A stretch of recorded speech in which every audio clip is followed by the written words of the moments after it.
E como nós estamos falando do estado de decadência em que a arte atualmente chegou, em que pinturas feitas por chimpanzés, elefantes na Tailândia, eles amarram, né, um pincel, né, na tromba do elefante, ele faz uns riscos num quadro e aquilo é vendido como obra de arte. Então, esse tipo de manifestação artística, entre aspas, é típica do período que nós vivemos, né, dessa época de decadência, que é o Kali Yuga.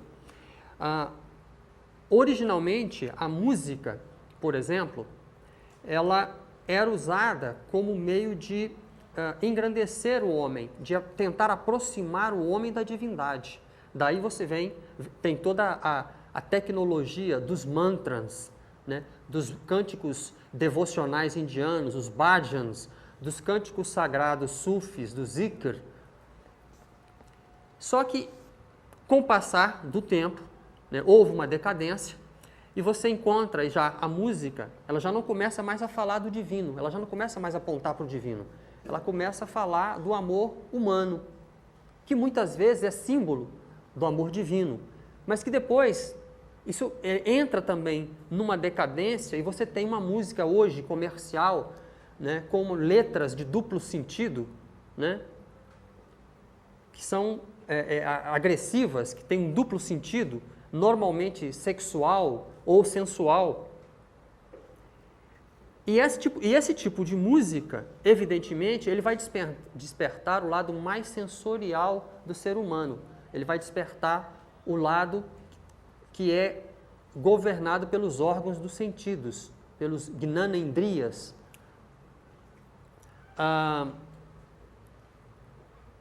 E, evidentemente, esse tipo de música ela vai ter uma influência num chakra, né? Os hindus dizem que nós temos 7 pontos energéticos, 7 órgãos que absorvem energia e redistribuem essa energia para o corpo vital, para o corpo etérico, para o corpo astral do homem.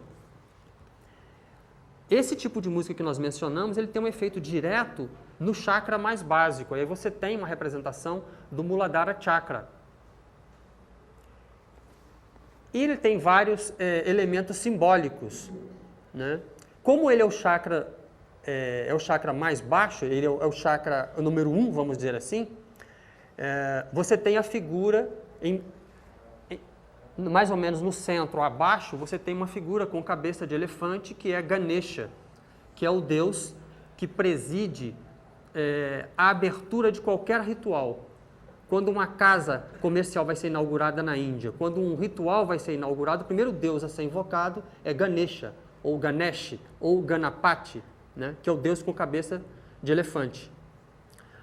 Ele está ligado a 2 aspectos, vamos dizer assim, né, o aspecto de fartura e também de sabedoria, porque foi ele que escreveu o Mahabharata, né, o clássico livro hindu Mahabharata, do qual o Bhagavad Gita é um trecho, foi escrito por Ganesha.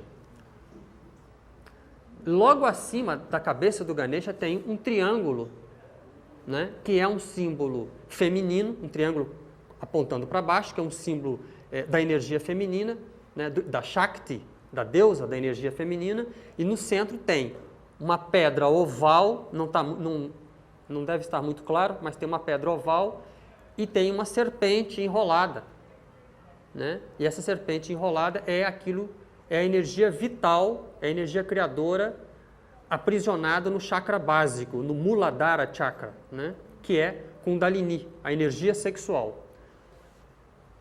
É interessante notar que por trás tem um quadrado.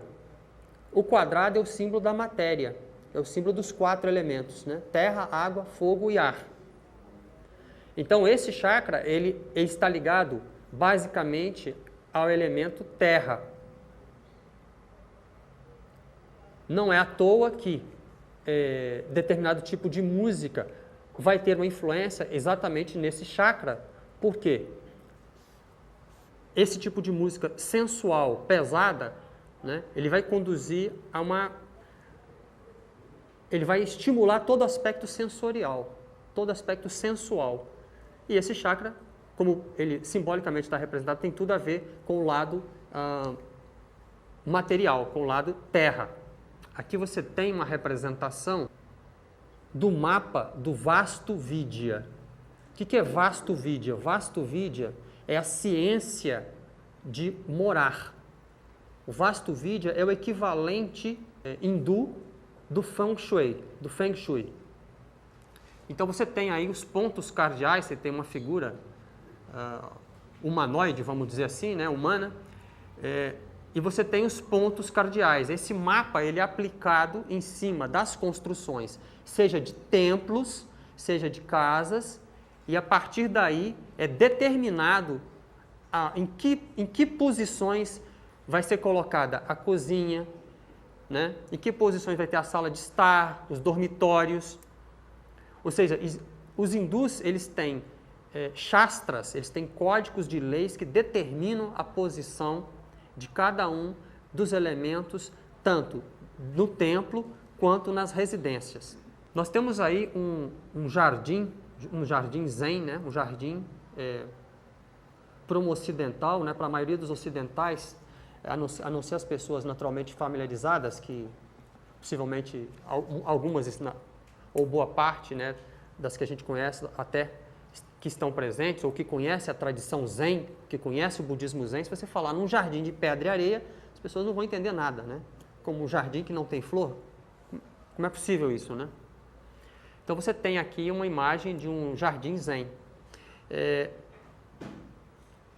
O zen, que é uma forma de budismo meditativo que foi levado da Índia para a China e da China para o Japão, para a Coreia e Japão, ele tem uma estética própria, né? Cada uma dessas tradições orientais tem uma estética própria. E é essa estética que embebe, né, todas as manifestações artísticas de cada um desses países ou regiões, né? No caso do Zen, é uma estética que tem muito a ver com o vazio, né? Com o conceito de sunyata, com o conceito de vazio.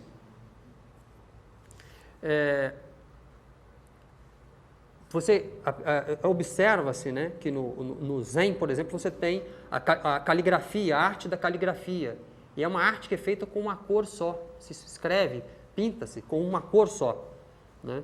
Você tem a ikebana, que é uma tentativa de aproximar, de trazer a natureza mais para dentro de casa. Então, o Zen ele envolve todas as artes japonesas, seja ikebana, as artes marciais como o kendo, o aikido, a arte do tiro com arco, o kabuki, que é o teatro, o no. E ele que dá sentido a toda a filosofia japonesa, a toda a tradição japonesa, né? A tradição japonesa, basicamente, está intimamente ligada ao Zen e ao Shintoísmo, né? E o objetivo do Zen é desenvolver, é apurar a sensibilidade, né, da pessoa, do meditante, né? Com relação a isso, tem uma história muito interessante, dentro dessas muitas histórias do Zen, que é a história de um construtor de casas de chá. Havia um mestre construtor de casa de chá, onde se faz o ritual do chá, né, o Chanoyu, e ele tinha um discípulo. E esse discípulo um dia terminou de construir uma casa de chá e convidou então o mestre para visitá-lo e pediu para que o mestre fizesse a sua avaliação, né, sobre a casa de chá, sobre essa casa de chá. Aí o mestre chegou, entrou pelo jardim e no jardim tinha pedras, a cada tantos metros tinha uma pedra achatada no chão, né, e que marcava a entrada da casa. E o mestre entrou e fizeram a cerimônia do chá e o discípulo prestando atenção no que o mestre os sinais que o mestre dava, o que ele falava, o que ele dizia. Aí chegou um determinado momento que o mestre virou-se para um acompanhante e disse: essa casa de chá é praticamente perfeita. ela foi construída de acordo com todos os princípios do Zen. Ela está completamente integrada à natureza, ela é praticamente perfeita. Mas só tem uma coisa que não está batendo, que faltou. E isso ele falou para um acompanhante assim, a meia voz, né? Mas o discípulo estava perto, com o ouvido bem aguçado. É que aquela pedra, a terceira ou quarta pedra que eu pisei no jardim quando eu estava entrando, ela estava ligeiramente mais alta que as outras, entrando em desarmonia com o conjunto. Aí o discípulo escutou a história, essa história, né? E serviu o chá, continuaram a cerimônia. Num determinado momento, esse discípulo pediu licença, saiu, foi correndo ao jardim, levou uma pá pequena, tirou a pedra do lugar, cavou embaixo, colocou a pedra no lugar, jogou uma areia, né, uma água e tal, uma areiazinha, secou e tal, deixou ali e voltou correndo. Né, deixou, do mesmo jeito, voltou para continuar o ritual. Aí continuou o ritual, o pessoal tomou chá outra vez e, né, conversaram muito e tal. Quando terminou o ritual do chá, já era no início da tarde, o mestre então se despediu, pediu licença, né, e foi se retirando. Aí, quando o mestre estava saindo, o discípulo atrás acompanhando, que o mestre pisou na pedra, ele começou a rir e disse: esse meu discípulo aprende depressa, né? Então, ou seja, há uma sensibilidade, né? Há uma sensibilidade dentro das pessoas que praticam essas artes que ela ultrapassa o nível de compreensão meramente mental ocidental, né? Vai muito além disso, né? De uma compreensão meramente ou uma percepção meramente mental. Além do que, a arte oriental, ela não é um enfeite, ela não é meramente estética. O objetivo final dela não é estético, né? Nós compramos um quadro e colocamos na parede que achamos bonito. Não, vai ficar bem nessa parede, né? Algumas pessoas que podem se dão o trabalho de chamar um decorador, né? Vai alinhar os quadros direitinho e tal, né? Não, mas eu quero esse quadro nessa parede. Então, não se discute, é nessa parede, acabou. Então, na tradição oriental não funciona assim, né? Não funciona assim. Aqui nós temos um exemplo de arte islâmica, que é uma caligrafia, né?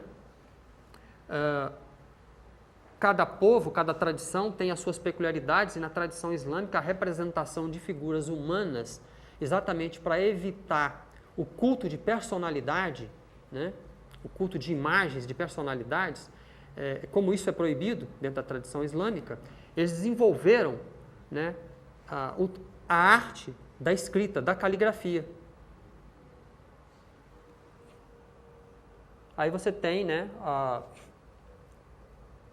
a tradicional profissão de fé islâmica, né, que diz, né, em nome de Deus, o clemente, o misericordioso.